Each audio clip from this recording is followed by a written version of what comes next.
আসসালামু আলাইকুম বন্ধুরা, আশা করি সবাই ভালো আছেন, সুস্থ আছেন। বন্ধুরা, আপনাদের মাঝে কিন্তু একটি নতুন ভিডিও নিয়ে আসলাম। বন্ধুরা, দেখতেই পারতেছেন আমার ফোনের স্ক্রিনে কিন্তু মরিচ গাছগুলো রয়েছে। বন্ধুরা, মরিচ গাছের ফুলগুলো কিন্তু অবশ্যই রয়েছে। দেখতে পারতেছেন মরিচ গাছের ফুলগুলো কিন্তু সাদা রঙের হয়ে থাকে।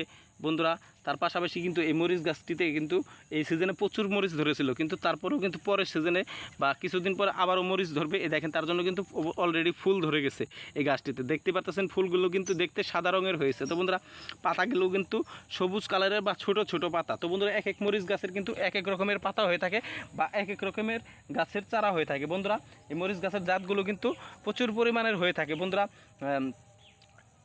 এই দেখেন পাশে কিন্তু মরিচও রয়েছে। দেখেন গাছটিতে অল্প পরিমাণের। তো বন্ধুরা, বেশি পরিমাণের মরিচগুলো কিন্তু নেই।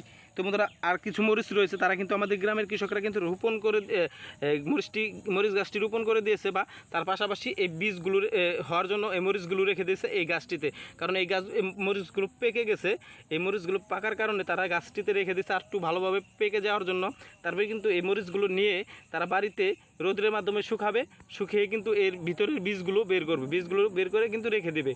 তো বন্ধুরা, এই বীজগুলো কিন্তু যে জমিটাতেই রোপণ করবেন ওইখানেই কিন্তু গাছ রোপণ বীজগুলো রোপণ করে দেওয়ার পরে গাছগুলো হওয়ার কিন্তু সম্ভাবনা রয়েছে। তো বন্ধুরা, এর জন্য কিন্তু এই মরিচগুলো রেখে দিয়েছে, কয়েকটা মরিচ রেখে দিয়েছে, এতে বীজ এগুলো থেকে বীজ বের করবে। তো বন্ধুরা, আমার এই ভিডিওটি যদি আপনাদের ভালো লেগে থাকে আমার চ্যানেলটিতে লাইক কমেন্ট শেয়ার করে দেবেন। তার পাশাপাশি আপনাদের বন্ধুদের দেখার সুযোগ করে দেবেন শেয়ারের মাধ্যমে। তো বন্ধুরা, সবাই ভালো থাকেন, সুস্থ থাকেন। আসসালামু আলাইকুম।